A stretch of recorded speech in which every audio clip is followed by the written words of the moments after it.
கோபம், ரோஷம், மானம், வெட்கம், தயக்கம், கருணை, பொறாமை, நிதானம், தியாகம், சகிப்புத்தன்மை, சண்டித்தனம், நாட்டுப்பற்று, துரோகம்.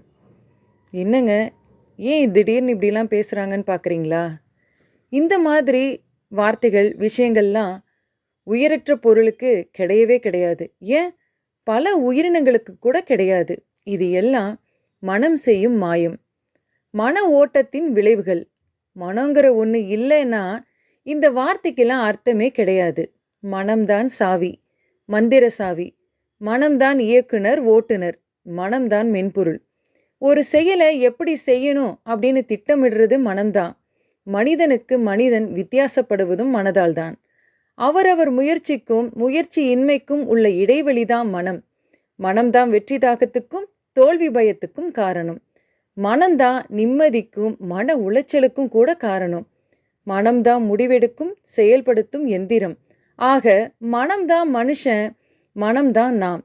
நாம இருக்கிற இந்த நிலையே நம்ம எண்ணங்களால தானங்க வந்தது.